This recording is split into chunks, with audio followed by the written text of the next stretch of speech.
नमस्कार। आज हम सीसीटीएनएस एप्लीकेशन में देखेंगे सप्लीमेंट्री आरोप पत्र यानी कि पूरक चार्जशीट और ओरिजिनल चार्जशीट की प्रविष्टि कैसे की जाती है। सीसीटीएनएस एप्लीकेशन में कोई भी चार्जशीट अगर कटता है किसी कांड के लिए तो उसका सीक्वेंस बनता है, कांड नंबर, उसके बाद CS1, CS2, CS3, तो वो अपने आप में एक डिफरेंशिएट कर देता है कि बता देता है कि कौन सा ओरिजिनल चार्जशीट है। 01 जो है डेफिनेटली वो ओरिजिनल चार्जशीट होगा और 02 उसके बाद जो भी चार्जशीट कटेगा वो सप्लीमेंट्री चार्जशीट कहा जाता है इसको। तो हम लेते हैं, पहले हम करेंगे ओरिजिनल चार्जशीट, उसके बाद हम करेंगे सप्लीमेंट्री चार्जशीट। यहाँ बाएं तरफ कार्यसूची है, इसके केस निष्पादन में जाएंगे, केस निष्पादन चार्जशीट नई एंट्री।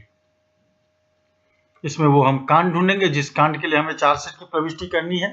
उदाहरण के लिए मैं 59 नंबर ले रहा हूँ। यहाँ खोजे पे सेलेक्ट करेंगे, खोजे पे सेलेक्ट करेंगे, फिर यहाँ पे चयन करेंगे रेडियो बटन पर क्लिक करके। यहाँ पे अब वो कांड हमें दिख गया। यहाँ पे मूल विवरण, कौन से आरोपी के लिए चार्जशीट लगाया जा रहा है, अभी किस आरोपी को अभी ट्रायल पे नहीं भेजा जा रहा है, जिसका चार्जशीट अभी नहीं काटा जा रहा है। जिस अगर कांड में सपोज एक से ज्यादा अभियुक्त है, एक अभियुक्त पे चार्जशीट लगाया जा रहा है, उसका डिटेल इसमें आएगा। और जिस अभियुक्त के लिए चार्जशीट नहीं भेजा जा रहा है, अभी जिसको ट्रायल पे नहीं भेजा जा रहा है, उसका डिटेल हम यहाँ पे दे सकते हैं। संपत्ति का विवरण, जो भी जब्ती हुई है उसका डिटेल हम यहाँ पे देंगे। अगर जब्ती की प्रविष्टि सीसीटीएनएस में की है तो यहाँ पे ऑटोमेटिकली प्रदर्शित होगा। आप यहाँ पे क्लिक करेंगे वो संलग्न हो जाएगा। गवाह का विवरण, कांड में अभी तक सीसीटीएनएस एप्लीकेशन में किसी प्रारूप में जितने भी गवाह की प्रविष्टि हुई है, चाहे वो आई विटनेस हो, आंखों देखी गवाह हो, या फिर इन्वेस्टिगेशन विजिट के समय का गवाह हो, या जब्ती के समय का गवाह हो, या अरेस्ट के समय का गवाह हो, सारे गवाह यहाँ पे आपको ड्रॉप डाउन में पेज पे दिखेंगे। आपको उसमें से गवाह टिक मार्क सेलेक्ट करके जिन जिन गवाह का नाम भेजना है इस चार्जशीट में इस आरोपी के खिलाफ, वो गवाह वहां पे चयन कर लेंगे। और लास्ट में अन्य जानकारी, जितनी भी अन्य जानकारी है वो यहाँ पे हम उसकी प्रविष्टि करेंगे। चलिए मूल विवरण में आते हैं। यहाँ पे देखिए, list of chargesheet for the case, मामले के लिए चार्जशीट की सूची। यहाँ पे अभी एक भी नहीं दिख रहा है, मतलब इस कांड का हम पहला चार्जशीट ओरिजिनल चार्जशीट काटने जा रहे हैं, उसकी प्रविष्टि करने जा रहे हैं। जैसे पहला होगा उसके बाद दूसरा चार्जशीट काटेंगे तो उस समय यहाँ पे दिखेगा 01, मतलब एक कट चुका है और 02 अभी कटने वाला है। एक्ट अधिनियम और सेक्शन जो भी लगे हुए हैं इस कांड में, एफआईआर का संक्षिप्त विवरण, हिंदी में जो भी होगा इसका एफआईआर का संक्षिप्त विवरण वो हिंदी में हम यहाँ पे डाल देंगे।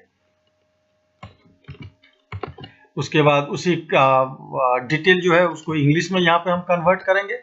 अगर आपको इंग्लिश आती है तो बहुत अच्छी बात है, अगर कन्वर्ट कर सकते हैं खुद से टाइप कर लीजिए, नहीं तो हम गूगल ट्रांसलेट का यहाँ पे सहायता ले सकते हैं।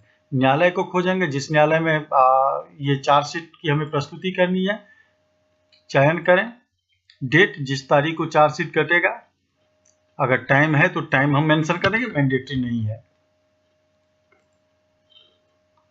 यहाँ पे अनुसंधान अधिकारी का नाम अपने आप आ रहा है, यह कौन सा चार्जशीट किया गया, ओरिजिनल या सप्लीमेंट्री। यहाँ पे ओरिजिनल पे हम क्लिक करेंगे और सप्लीमेंट्री होगा तो सप्लीमेंट्री पे क्लिक करेंगे। शिकायतकर्ता का विवरण आ गया। अब हम दूसरे टैब में जाएंगे, यहाँ पे ड्रॉप डाउन से सपोज सोहन, अब उसका जो भी डिटेल है वो नाम, पता, एड्रेस, ये सब ऑटोमेटिकली यहाँ पे आ जाएगा। वो बेल पे है, कस्टडी में है, वो रेडियो बटन सब है यहाँ पे, जो क्लिक करेंगे हम सेलेक्ट करेंगे। सत्यापित आरोपित व्यक्ति चार्जशीट किया गया, अगर सत्यापित किया गया तो यस करेंगे, उसका इन्फॉर्मेशन अगर उपलब्ध है। अगर इस तरह का कोई इन्फॉर्मेशन उपलब्ध नहीं है तो जो हम नॉन मैंडेटरी है, इसको हम यस नो में किसी पे भी क्लिक नहीं करेंगे और बाद में आरोपित जोड़ेंगे। संदेह की पुष्टि की गई है, यस करते हैं, क्योंकि डेफिनेटली संदेह की पुष्टि की गई तभी हम आरोप पत्र की प्रविष्टि कर रहे हैं। यहाँ पे आरोपित जोड़े। अब आता है जिस आरोपी के लिए अभी ट्रायल पे नहीं भेजा जा रहा है। उदाहरण के लिए मैं मुकेश का ले रहा हूँ, यहाँ पे उसका एड्रेस वगैरह डिटेल सब आ जाएगा। और उसके बाद जमानत, पहचान, हिरासत जो भी होगा हम यहाँ पे ले सकते हैं। क्या भगोड़ा घोषित है, हाँ या नहीं, चाहे सत्यापित हो, इसका अगर कुछ डिटेल है हाँ या नहीं तो वो डालेंगे, नहीं तो हम ब्लैंक छोड़ देंगे। चार्जशीट नहीं करने के कारण, उदाहरण के लिए कंपाउंड CRPC 169 केस कंपाउंड अपर्याप्त सबूत अन्य, अभी हम उदाहरण के लिए अपर्याप्त सबूत लेते हैं। इसमें कुछ भी नहीं डालेंगे और वैसे नाम डाल के हम आरोपित जोड़े तो वो भी प्रविष्टि हो सकती है। अब संपत्ति का विवरण, जैसे मैंने बताया था कि अगर जब्ती हुई है तो यहाँ पे क्लिक करेंगे, और अगर सब संपत्ति हुई है, जैसे इस कांड में जब्ती हुई है, इसको हम सेलेक्ट कर लेंगे। अब अपने आप जब्ती की सूची इसमें संलग्न हो जाएगी। गवाह का विवरण, साक्षी प्राप्त करें। अब इसमें जिस जिस गवाह को आप सेलेक्ट करना है यहाँ पर आप टिक मार्क पे सेलेक्ट कर लीजिएगा। इसका मतलब ये गवाह का नाम इस चार्जशीट में आपको दिखने लगेगा इसके रिपोर्ट में। अगर किसी भी सिचुएशन में ऐसा सिनेरियो होता है कि आपका पास चार्जशीट जो फिजिकल जब तक प्रतिलिपि बना रहे हैं, चार्जशीट में आप देखेंगे कि हो सकता है इससे अलग कोई गवाह, एक दो गवाह इससे एक्स्ट्रा भी आपको दिख रहा होगा जिसके नाम आपको यहाँ पर प्रदर्शित नहीं हो रहा है। मतलब जांच अधिकारी ने वो गवाह को जांच के दौरान आइडेंटिफाइड किए हैं और उनको लिस्ट किए हैं। ये सिचुएशन में आपको केस संबंधित व्यक्तित्व में जाना है, गवाह का न्यू प्रविष्टि करना है, नया साक्षी का प्रविष्टि करना है। उसके बाद चार्जशीट के लिए फिर से दोबारा आपको इस पेज पाएंगे तो वो नाम, नया नाम जो आप ऐड करेंगे वो प्रदर्शित होने लगेगा। लास्ट में अन्य जानकारी, जो भी अन्य जानकारी है वो हम यहाँ पे डालेंगे। प्रयोगशाला का विवरण अगर कुछ आया है तो वो इसका डिटेल यहाँ पे डालेंगे। जो फाइनल चार्जशीट टिप है, चार्जशीट का झुकाव है, जिस कंक्लूजन, जिस बेस पे चार्जशीट काटा जा रहा है, जिसका आप अनुसंधान बंद कर रहे हैं, उसका आरोप पत्र प्रस्तुत कर रहे हैं, उसका डिटेल हम यहाँ पे उसकी प्रविष्टि करेंगे। कोई अटैचमेंट अनुलग्नक है तो अटैच कर देंगे। जब तक हम प्रतिलिपि कर रहे हैं तब तक फिजिकल चार्जशीट की यहाँ पे स्कैन करके डाल सकते हैं, मैंडेटरी नहीं है। अगर डालना है तो आप यहाँ पे अटैच कर सकते हैं, बाद में सुरक्षित करें। जैसे सुरक्षित पर क्लिक करेंगे तो यहाँ पे आपको मैसेज प्रदर्शित होगा। ये देखिए FIR नंबर इतना 59 के लिए चार्जशीट कांड संख्या 5901 के साथ सफलतापूर्वक सबमिट किया गया, आपके इनबॉक्स में भेज दी गई। अब उदाहरण के लिए हमें इसमें दूसरा चार्जशीट इस कांड का प्रविष्टि करना है। तो दूसरा चार्जशीट प्रविष्टि करने से पहले आपको IO साहब के लॉगिन के वर्क लिस्ट में ये जो पहला चार्जशीट कटा है उसको अनुमोदन करना होगा। बिना अनुमोदन किए हुए हम सेकेंड चार्जशीट, इस कांड के दूसरा चार्जशीट, सप्लीमेंट्री चार्जशीट की प्रविष्टि नहीं कर सकते हैं। अब इसके लिए हम होम पेज पे जाएंगे। ये होम पेज पे देखिए ये कार्यसूची, इस कार्यसूची पे क्लिक करेंगे हम। ये वर्क लिस्ट में यहाँ देखिए चार्जशीट रिपोर्ट अनुमोदन, इस पे हम क्लिक करेंगे।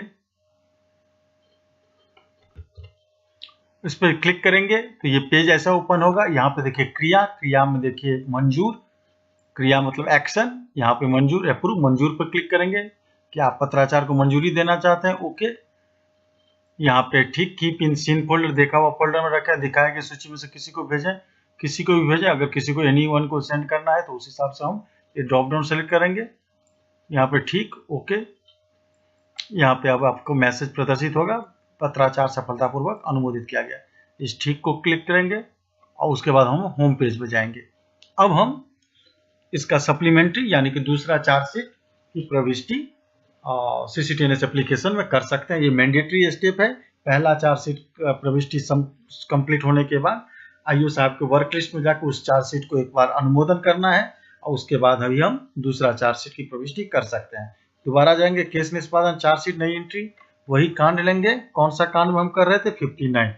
उदाहरण के लिए 59 लिए हम। खोजे पे सर्च करेंगे,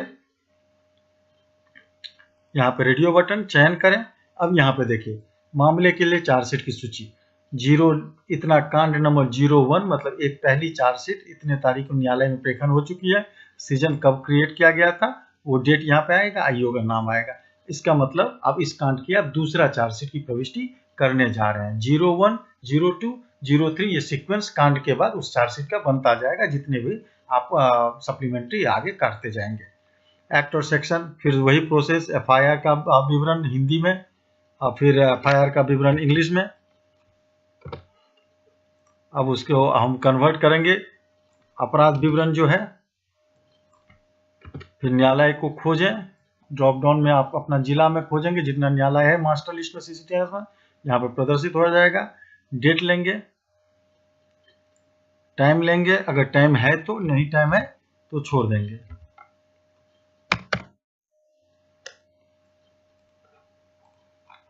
यहाँ पे चार्जशीट ओरिजिनल या पूरक सप्लीमेंट्री पे हम क्लिक किए। यहाँ पे शिकायतकर्ता, अब किस आरोपी पे है, सपोज हम मुकेश आरोपित जोड़े।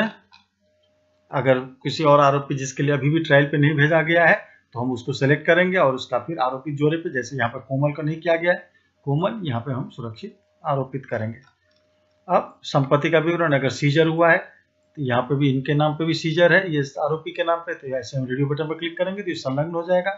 गवाह का विवरण, साक्षी प्राप्त करें, जो जो गवाह का नाम हमें सेलेक्ट करना है वो सेलेक्ट इस तरह से कर लेंगे और लास्ट में अन्य जानकारी पे जाएंगे और यहाँ पे जितने भी जानकारी है उसका डिटेल हम प्रविष्टि कर देंगे। प्रविष्टि करने के बाद फिर लास्ट में हम सबमिट करेंगे, सुरक्षित करें। जैसे सुरक्षित करें पे क्लिक करेंगे आपको ये मैसेज प्रदर्शित होगा, इस कांड के लिए चार्जशीट कांड नंबर इतना चार्जशीट 02 के साथ सफलतापूर्वक सबमिट की गई। फिर से अगर हमें तीसरा चार्जशीट करना है तो उससे पहले उसके आईओ के होम पेज में जाएगा, वर्क लिस्ट में, कार्य सूची में, फिर वही अनुमोदन करिए, उसको अनुमोदन अप्रूव करेंगे, उसके बाद आप अगला चार्जशीट इस कांड का की प्रविष्टि कर सकते हैं। तो इस तरह से हमने देखा बिहार से सिटीजन एप्लीकेशन में कैसे किसी कांड का पहला चार्जशीट, उसके बाद उसका सप्लीमेंट्री चार्जशीट और वो सीक्वेंस कैसे हम प्रविष्टि आसानी पूर्वक से कर सकते हैं। धन्यवाद।